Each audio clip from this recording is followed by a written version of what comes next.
Hi, this is Jackie's Reading Room, and I'm your host, Jackie P. Have you turned some pages today?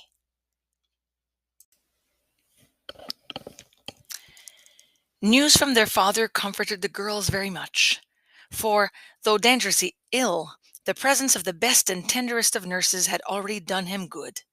Mr. Brooks sent a bulletin every day, and as the head of the family, Meg insisted on reading the dispatches, which grew more and more cheering as the week passed.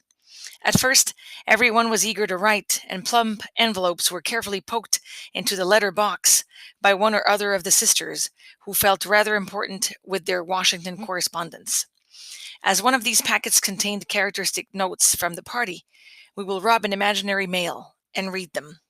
My dearest mother, it is impossible to tell you how happy your last letter made us, for the news was so good we couldn't help laughing and crying over it. How very kind Mr. Brooke is, and how fortunate that Mr. Lawrence's business detains him near you so long, since he is so useful to you and father. Did you recognize the excerpt? It's from the beloved novel by Louisa May Alcott that was published in 1868. It's now considered a classic of American literature. In the version that I have here with me, it's page 165, just so you know. But you may wonder, what is the definition of a classic? Well, we could keep it simple. I found a website that said that it could be described as a really good book that a lot of people have enjoyed and that stands the test of time. But I went a bit deeper. I saw on a website called thoughtco.com, there was an article that talked about what makes a book a classic, and they identified a few things. Such as high standards for quality, appeal, longevity, and influence, high artistic quality, considered to be a representation of the period in which it is written. Obviously, things have changed most often from the time a classic was written, but really the bottom line is that it stands the test of time. And it has universal appeal because it touches on some of the most basic emotional responses. It's relevant to multiple generations, etc.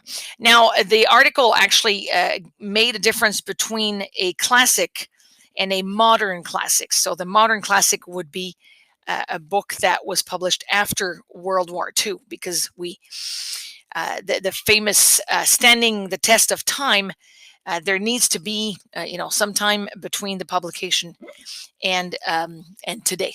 With that in mind, I really believe that we should all read at least a few classics in our lives. I don't think we need to read all of them, but it has to speak to us, right? Some of these books that are considered classics are appreciated by most people, like Little Women. It was adored since its publication, while some others can stir some debate, like The Catcher in the Rye. I have met different people. Some people love it, some people hate it. I have to be very honest with you, it is definitely not my favorite classic. I had a very hard time reading that, but I can understand why it would speak to some people. So perhaps, you should give it a try. But let me give you some examples of some classics and modern classics that I really enjoyed. I'm going to start with two modern classics and then one classic. And interestingly enough, all three were adapted into excellent movies. And you'll remember in one of my previous episodes where I talked about From Page to Screen, it's not the same for everyone, but I seem to be very attracted to books that would make or have made very good movies. Sometimes, the adaptation is not that great, but in the case of these three books that I will mention, I believe there is at least one film that did it justice. So the first classic that I really enjoyed is entitled The Outsiders. You may have heard of this. It was published in 1967 by S.E. Hinton. Um, and she wrote it when she was 16, and when it came out in 67, she was 18. So very young to write such an influential novel that talks about the conflict between these two rival gangs. You may have, read it or seen the film. It was made into an excellent film in 1983 by Francis Ford Coppola. And if you, like me, grew up in the 80s, you would recognize pretty much every single actor in there. Matt Dillon, Ralph Macchio, Patrick Swayze, Rob Lowe, Emilio Estevez, even Tom Cruise. I had totally forgotten that he was in there. So no wonder I liked the film. All my, teenage crushes, many of them anyway, were in there. So very, very good book.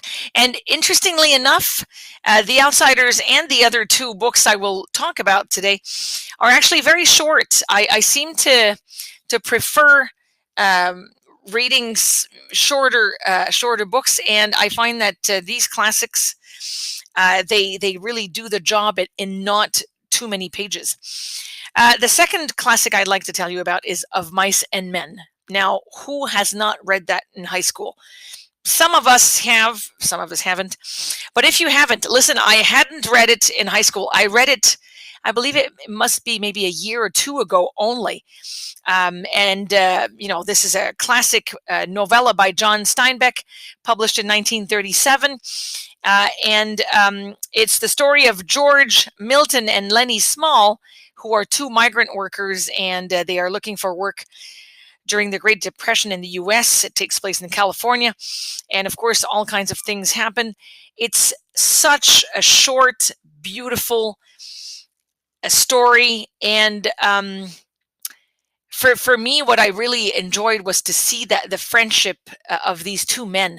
We don't get to see that often, or read it anyway.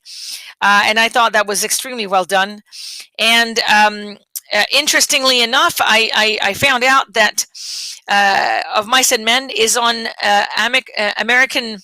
the American Library Association's list of most challenged books of the 21st century because of some content regarding racism, etc. So I thought that was interesting, and it was made into an excellent film in 1992, directed by Gary Sinise, and he also plays the role of George, and John Malkovich plays the role of Lenny. I still remember that, but it's also been made into a great play.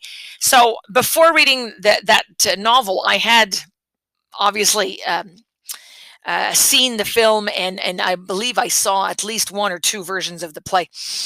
So definitely you have to sit down. It's going to take you a very short time because it's not a long book. And the third classic, which would be considered an actual classic because it was written so long ago, is the novel Frankenstein, published in 1818, when Mary Shelley, the English author who wrote it, was only 20 years old. She actually started writing it, I believe she was 18, so very young, just like S.E. Hinton. And in case you don't know, Frankenstein is the story of Victor Frankenstein, who is a young scientist who is fascinated with how life works and the body, and he creates this, for lack of a better word, I would say, this creature who comes to life, and when it does, Victor is completely repulsed and disgusted by what he did, and runs away, and then all kinds of things happen. It's a short book. I have it here. The version I have is not even 200 pages. The novel contains elements of the Gothic novel and the Romantic movement, but also you could possibly say that there's some elements of horror, and through the years, many people have believed that Frankenstein refers to the actual creature, and you may have seen some films where they sort of modified the story, but the actual best film version that is very close to the classic would be the Kenneth Branagh version of the film, and I find that that scene of the birth, if you may, of the creature is really well done. It's scary. It's you can feel the complete astonishment and disgust that Victor Frankenstein feels when he realizes, okay, what have I done here? And this was at a time when the advancement of medicine, people were looking for answers in terms of medical advancement, and so a lot of novels of that era were intrigued by that. So and were interested in that. So three classics that I really enjoyed, and it's extremely easy to find these books. You can go, clearly your local library has a copy, possibly more than one.